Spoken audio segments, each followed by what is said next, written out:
I'm Teresa Marantet, CEO and Chief Nursing Officer of the Windsor-Essex County Health Unit. We are pleased to inform you that the portal to check results is now available. Please go to our website for the link. As you know, we now have 2 assessment centers. One is in Leamington at Erie Shores Healthcare, and the other is at Windsor Regional Hospital Olette Campus. I will now share the most current case counts. There are 30,092 confirmed cases of COVID-19 in Canada and 8,961 cases in Ontario.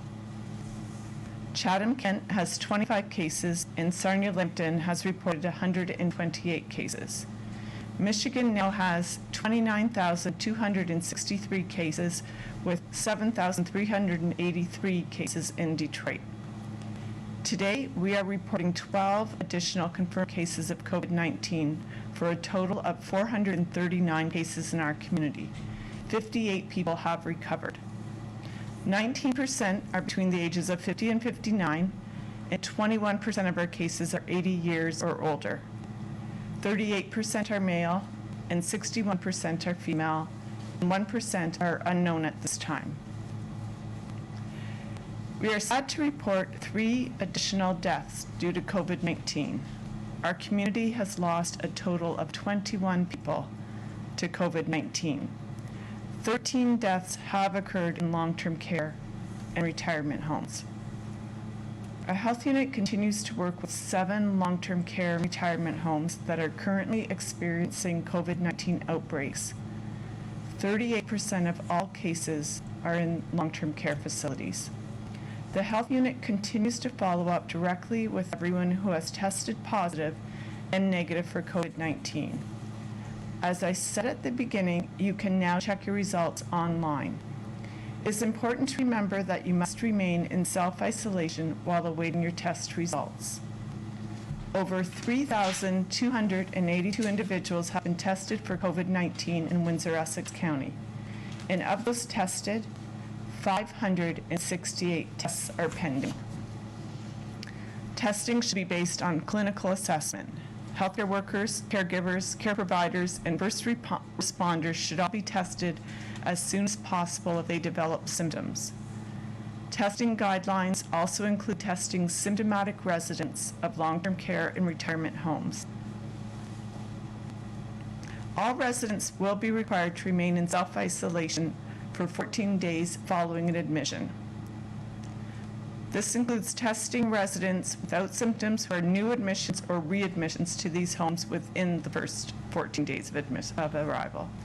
During a COVID outbreak in long-term care, testing will be increased to include asymptomatic residents who are contacts of the ill resident. Hospitals are being asked to temporarily stop transferring hospital patients to long-term care and retirement homes.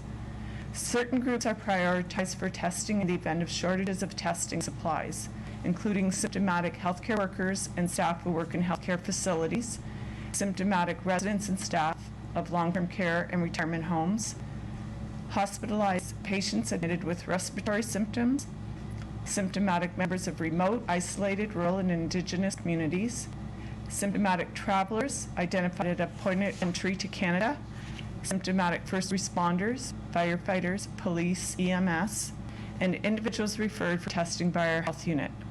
Please continue to visit WECHU.org for the most current information and case counts. Symptoms of COVID-19 include fever, cough, or difficulty breathing. However, other symptoms may be present, such as being extremely tired, falling, nausea, vomiting, and having headaches. If you are feeling unwell and need to seek a health assessment for COVID-19, there are 3 options. Complete the online self-assessment tool available at ontario.ca, contact Telehealth Ontario, or call your primary care provider for a phone assessment or a virtual assessment. They will be able to guide you in next steps, including contacting public health or attending one of the assessment centers. I will now turn it over to Dr. Wajid Ahmed, our Medical Officer of Health, for further updates regarding COVID-19.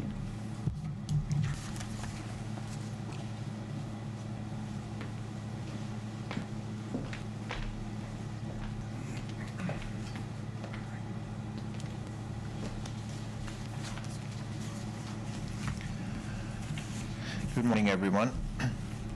Once again, I want to thank all our healthcare workers, essential workers, that are working more than ever to meet the needs of the community. While a significant number of people are not working at the moment, all these essential workers are doing more than before to keep the community safe and ensure that the basic needs of the community are met. So thank you. As we are battling the COVID-19 pandemic in the region, it is with great sadness that we lost 3 lives yesterday fighting COVID-19 in our region. A male and a female in their 80s and a female in her 90s has lost their life fighting the COVID-19. My thoughts and prayers are with the family, and I would request once again, please treat these deaths as people, our parents, our grandparents, and not just in the statistics. As we're seeing the impact of COVID-19 in our community, especially in our long-term care home, locally there has been a conversation on moving some of these residents from COVID-19 outbreak facilities to other facilities to reduce further spread of COVID-19 in each of these facilities.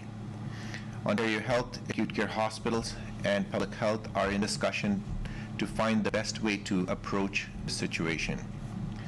Windsor Regional Hospital will be opening up their field hospital to accept patients from long-term care home, retirement homes, to provide care and reduce the burden on these homes and also contain the disease as much as possible by utilizing some of these beds that are available and can be used to house these people. You will hear more details as soon as all the details are finalized at all ends. If you have a loved one in these facilities and are being considered for transfer, the facility will approach you for the appropriate consent before these transfers happen. Thank you. I will now move to our epidemiological summary update. So very quickly, once again, this is what we will try to cover in our presentation. I'll focus on the key points to answer some of the questions that everyone, including myself, is asking, and the conclusion that we can draw from these data to help us apply evidence in making public health recommendations.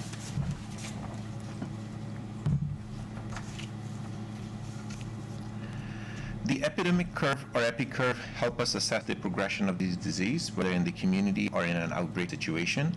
This particular EpiCurve is created to show the confirmed cases of COVID-19 in our region. On your vertical axis, you have number of confirmed cases, and on the horizontal axis, you have the dates these cases were confirmed.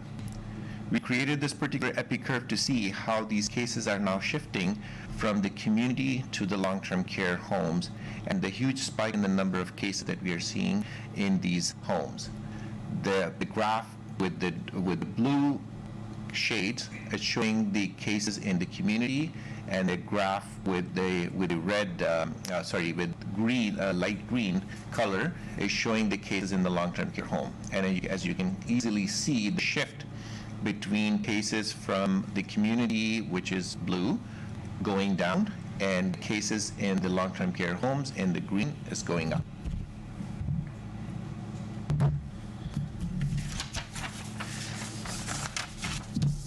So the next logical question comes to our mind is, are we seeing something that is really bad? Should we be worried? How are others doing? We looked at the regional and provincial rates, and we standardized it with per 100,000 population. We usually use the statistics to compare the number of cases based on population size. Please note that this comparison does not account for variation in the number of people in different age groups. For example, roughly 18% of our community members are seniors, that is aged 65 and older. This is in comparison to the province with 16% senior population. If we do the comparison from that perspective, we are significantly high compared to the provincial average, but we are also in the cases in Lambton, Sarnia and Lambton is also high, which roughly makes, and seniors in that community roughly makes 21 to 22% of the population. So there is some age factor that is playing in when we are looking at these regional and provincial rates.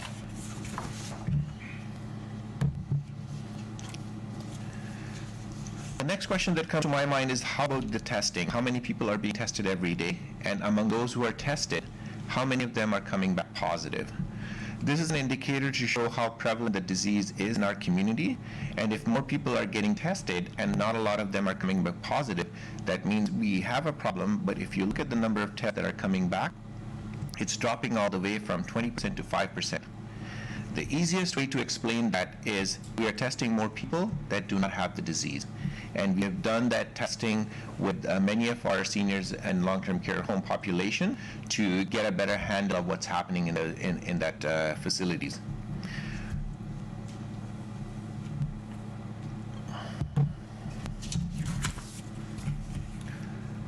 We often use our data to give us age and gender distribution. The purpose of creating this graph is to show if there's any gender difference in getting infected. And as Teresa mentioned, we are shifting more towards females, roughly making up 60% of the cases and 40% of the male. And this graph further breaks it down to the number of based on their age. And we can see that clearly as we are moving up, we have 80 plus seniors with more females in that particular group. But the rest of the data is pretty much consistent in what we are seeing, what we saw in the past.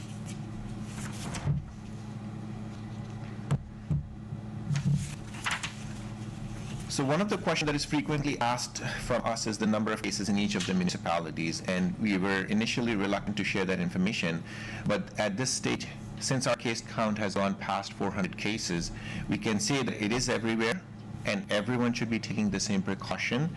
It doesn't mean if their community is safer or if their community is more dangerous. Having said that, this is what it looks like based on the municipality and based on the region. And once again, there is no community that is doing better or worse. Every community is equally impacted. Looking closely, there is no surprise. More than half of the cases are in Windsor, as more than half of the population live in the city of Windsor in our region, and each of the municipalities is as shown as in the graph. I would remind you once again, everyone should be taking precaution irrespective of where they live and keep themselves safe and protected. It is important. It is everywhere. We have cases in each of the municipalities.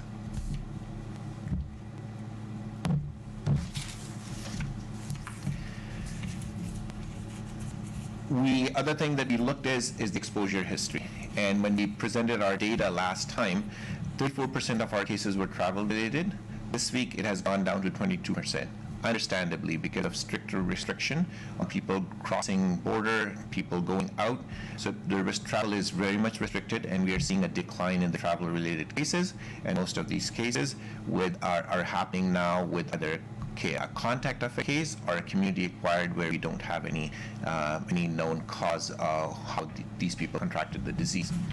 There are still 24% of the cases that are currently under investigation, and once we get the data, we will put them in our reports as well.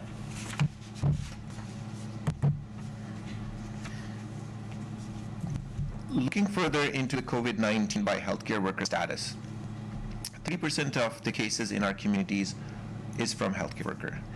Around 5% of these cases visited a healthcare facility before getting infected. This highlights the importance of following infection prevention and control guidelines in the hospital, and the importance of healthcare workers sticking to one of the facility and not working in multiple facilities. If they are getting infected, if they are infected, they're not spreading to other facilities or to other people. So please make sure that you are using all the infection prevention and control guidelines to limit the spread of the disease in the community. So what is happening with our cases? Do they have any chronic illnesses? We looked at our data to answer this question, and this is what we found. Roughly 20% of our cases had some kind of a chronic medical condition. A small proportion of individuals were immune compromised, and similar number was had either or have both chronic medical condition as well as immunocompromised condition. Majority of the cases did not, which is like 30% of the cases, did not have any chronic medical conditions. That is why the recommendation is for everyone, young and old, healthy or not, everyone is at risk and everyone is developing disease. Please follow the public health recommendations to keep yourself safe. Looking at further breakdown of the risk factors, the most dominant risk factor is cardiovascular disease, followed by asthma, obesity, and diabetes. This is not surprising. The local health population health assessment data for 2019 that's available on our website has already identified a significantly high number of people who are overweight and obese, and cardiovascular disease as the leading cause of death in our community due to chronic conditions.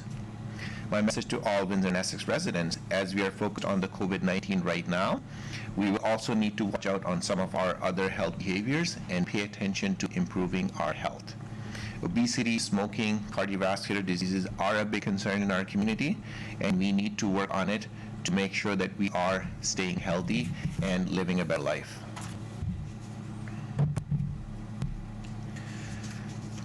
Looking further into the cases and what symptoms that they are presenting with. Fever was the most dominant symptom that all these cases presented with. Roughly around 4 out of 5 cases are presented with fever. Followed by cough. Every 3 out of 4 cases are presenting themselves with the symptom of cough, followed by fatigue, malaise, and the rest of the symptoms.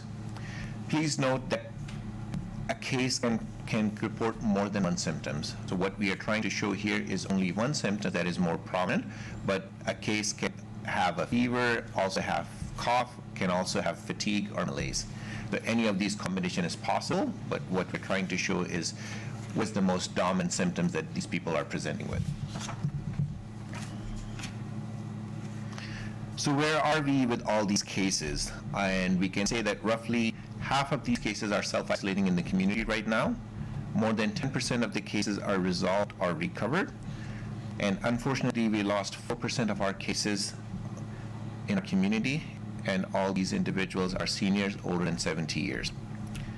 Less than 10% of the cases are in the hospital or ICU, and we are still investigating a little over a quarter of these cases. Many of these cases are in long-term care home right now.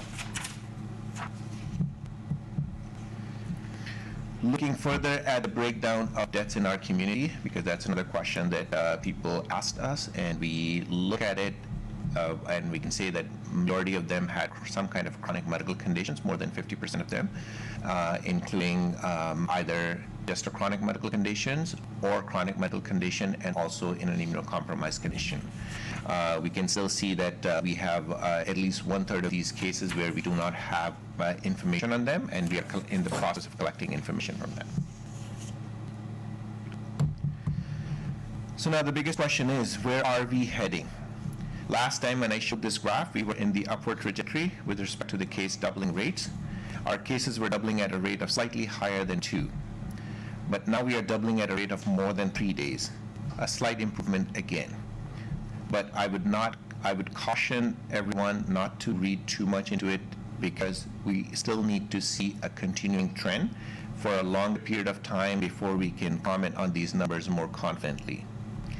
As of now, I still anticipate that we will continue to see a steady increase in daily case counts, and that is why it is very important to keep doing what we are doing with respect to physical distancing, following public health measures, washing our hands, limiting our unnecessary activities, our unnecessary trips outside of our home, and most importantly, staying home when you're sick.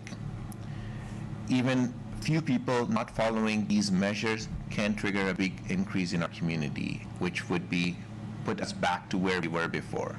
So I please urge all of you to pay attention, follow all those public health measures and guidance, and be safe, keep our community safe. Thank you.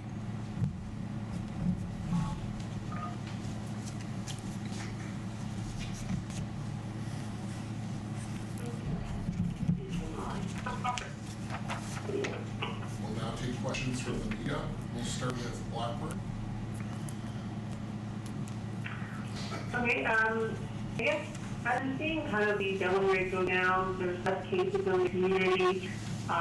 The governor of Michigan is hinting that they're going to reduce social distancing measures by May 1st. Are you concerned that people may start to not take these measures seriously? Of course, there is this concern, and we should be taking every step very cautiously. As I said, most of these cases or these impact of our actions show up weeks later. Anything that we are doing right now, the result will show up later. So it would be good to see that what we are doing right now, but we need to continue to do it. As soon as as long as we have cases in our community, the likelihood of spreading it in our community is there. And we have to put all those measures in place to then limit the spread of those cases out in the community at a broader level.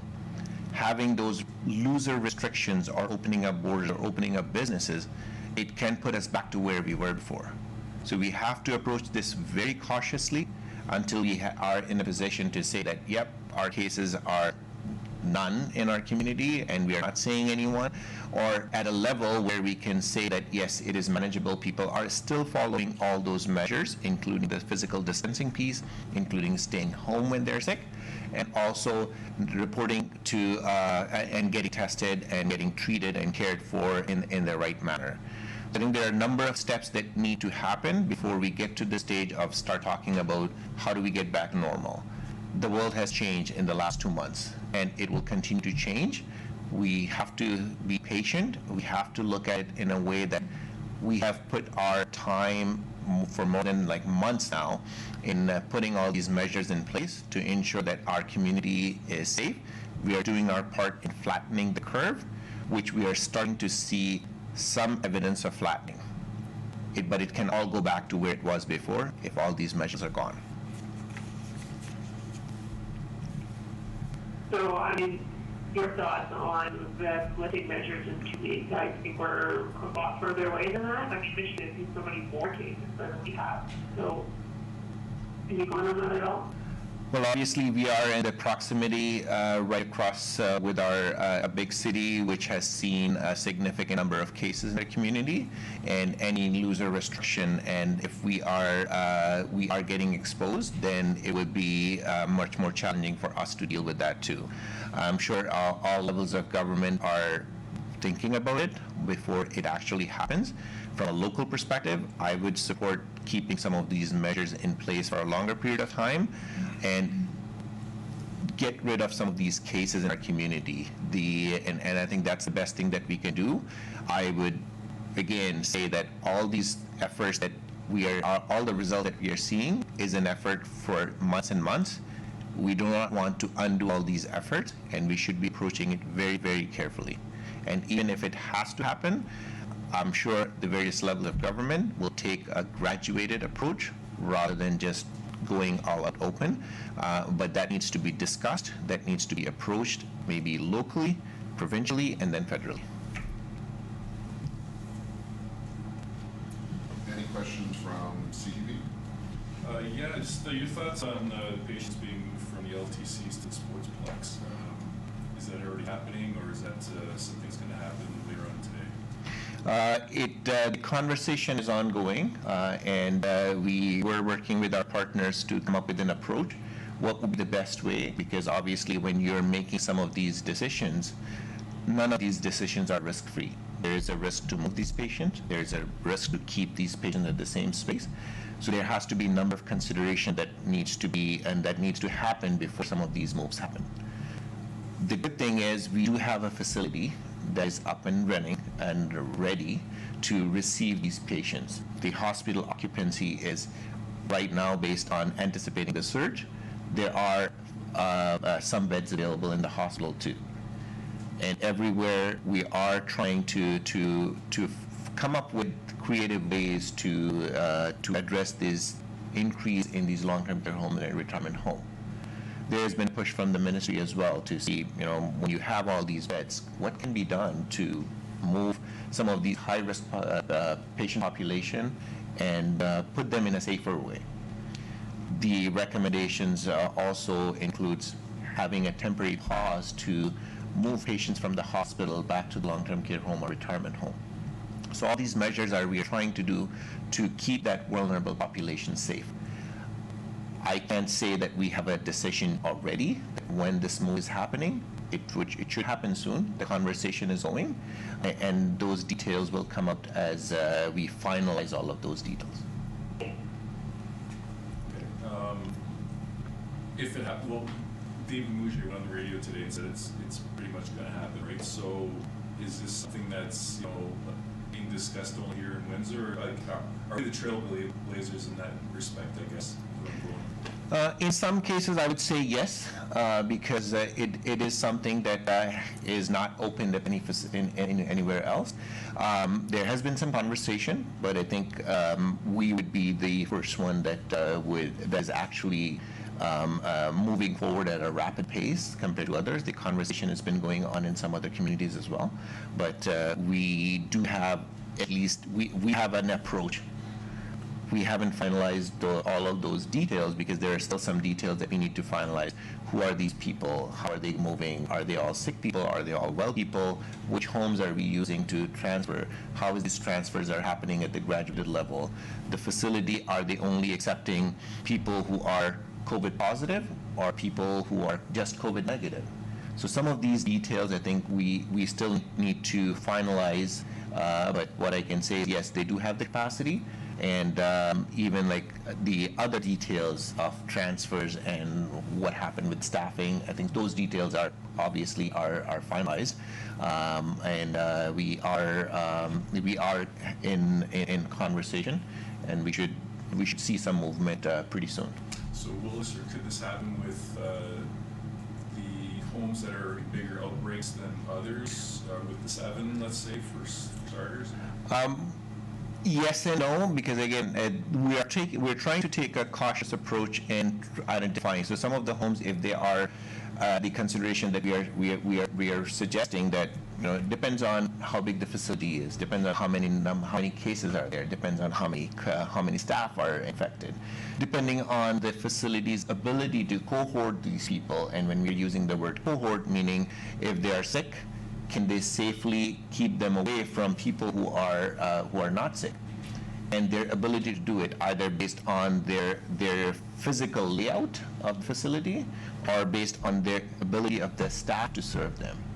So there are a number of considerations, but obviously the focus is on where these cases are right now. But it could change to say, let's say if there's a new home and they just have one person, and maybe the thought would be, okay, why not we just remove that person and then leave the facility to deal with the rest? So all of those options are being considered right now, and that's why when we are saying that we have come up with an approach and we provided that approach, and hopefully based on our conversation, we would like to see some actions happening sooner than later. Any questions from the Windsor Star? Yes, the 3 most recent deaths, were those individuals, was it 2 of them who were residents of long-term care? All 3 of them were resident of long-term care home or retirement homes. All 3 of them, okay, so I just look at the numbers. The 13 total were residents of long-term care, but I thought yesterday that count was 11. I'm looking at my EPI, and we can get back to you on that, but the total count is 13 at this point. Okay, but all 3 of the most recent ones were long-term care? A long-term care home or retirement home, yes. Okay, and otherwise, all sort of asked all of my questions so far, so that's it for now. Okay. Sorry. Any questions from CBC? Yes, good morning. First, I just wanted to say, Windsor Regional Hospital put out a release that St. Clair College will be opening up to people living in long-term home care facilities with COVID-19, and that's going to start Saturday with the first people leaving from Heron Care. So can you confirm that?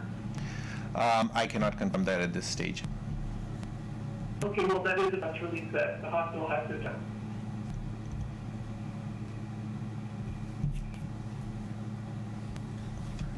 You want me to move on to my next question? Yes. Today's 568 pending test results. The focus right now is on first responders and people in long-term care facilities. Do you know how many people from the general public are getting tested at this point? The testing rate in general public is pretty much steady. Now we have 2 assessment centers in our community, and what we know from the data that the hospital are putting up, roughly 70 to 80 people are tested at Windsor Regional Hospital. I'm anticipating the same number of tests happening at the Erie Shores Healthcare as well. We did a lot of testing proactively at the facilities yesterday, working with the EMS. So I roughly, I would say, between 100 and 150 tests are happening for the community residents, and the rest are happening with the long-term care home residents in our region. Has the criteria changed? I know at the start it was if they traveled from places that had cases of COVID. What are the criteria now for general public to get a test? So Teresa mentioned all those criteria in her presentation, but mainly the key criteria still is you have to have symptoms. You know, if I am a healthy person, if I want to get tested, I probably won't get tested.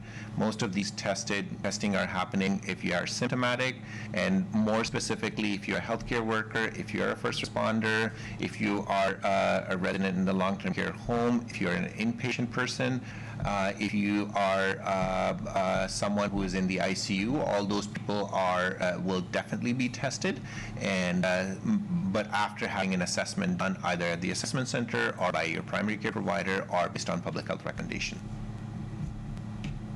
Has there been any thought to reaching out and testing the homeless population, people who maybe wouldn't go to the hospital themselves if they felt sick? No, absolutely. Those conversations are going on right now, and we will see some proactive testing in the population. Teresa is working directly with our community partners to make it all happen, and we hope to see getting more testing done in that population within the next few days. Okay, thank you. Any questions from Windsor? I know we're seeing a lot of cases in local long-term care homes recently. So what does the situation look like in terms of community spread, say, over the last week or so?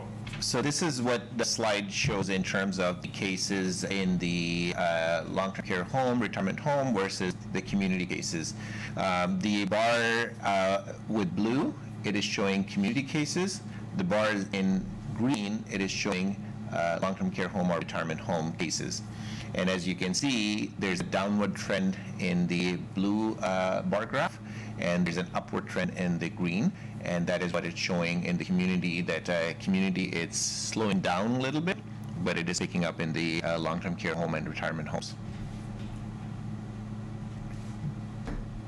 And in those settings where there is still community spread, we're seeing trends there. Is it happening in grocery stores, or is it happening in a certain specific setting? It would be very difficult to pinpoint where exactly these things are happening. We do ask if they are a contact of a case, and we can still see that there are a number of people who are confirmed contact of cases, and so that's how we know that they are directly in contact with the confirmed case. But a significant number still is community acquired, where we cannot pinpoint where they picked up the case.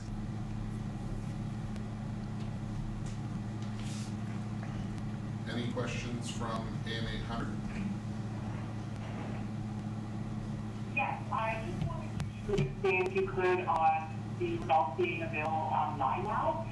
You can check what information do you need and where they go. So I'm assuming a lot of these results will probably be elderly people or people who don't have access to the website, so who can check these results?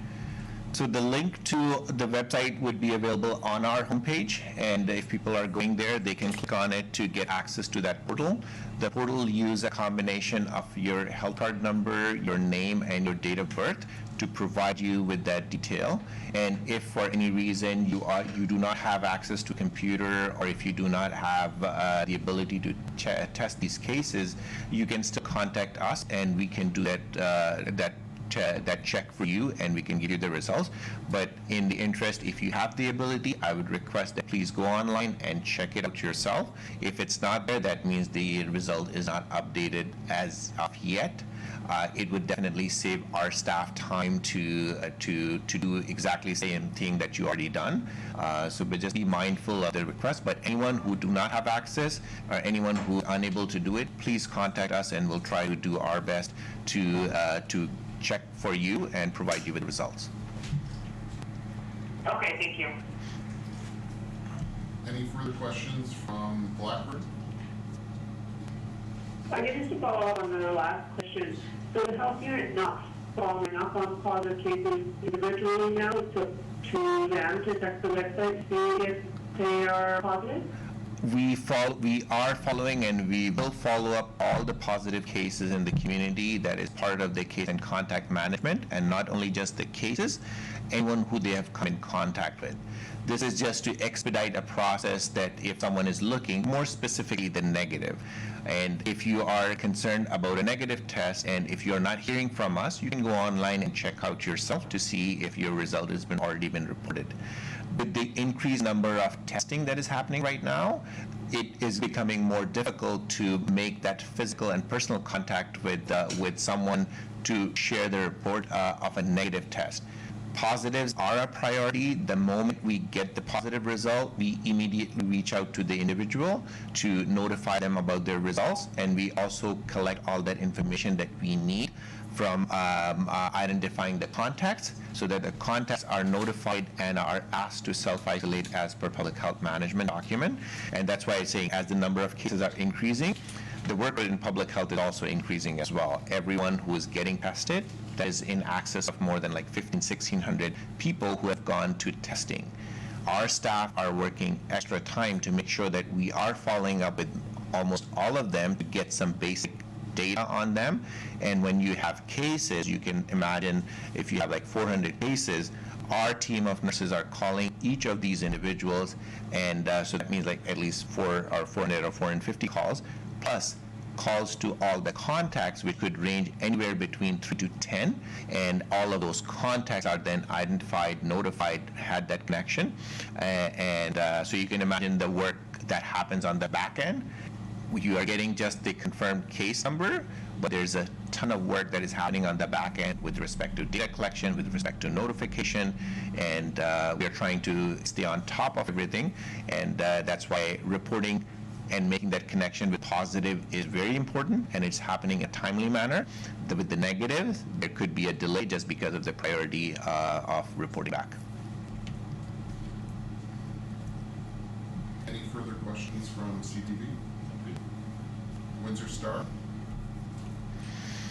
And how many staff does the health unit have making these phone calls every day? I don't.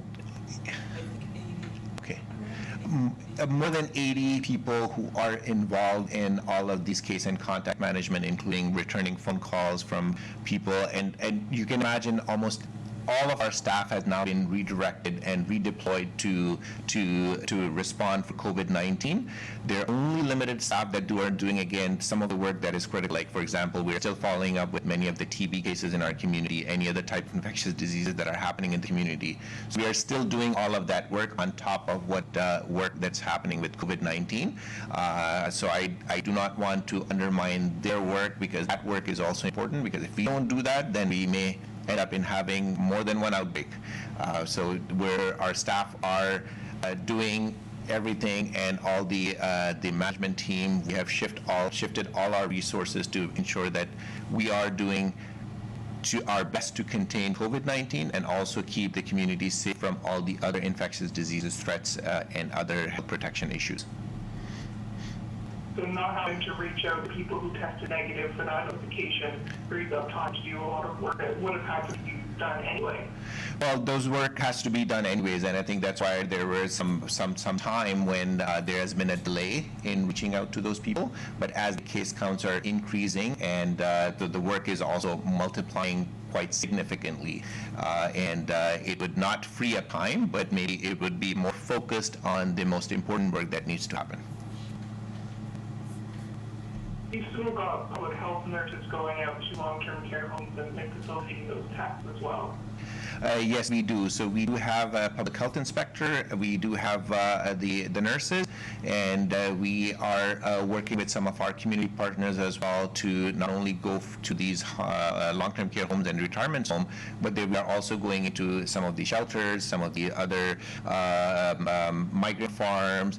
There's a lot of work happening at the other side as well, and our staff are depending on their level of expertise and their role in the organization, everyone is busy. Everyone is doing more than what they have done in a normal day.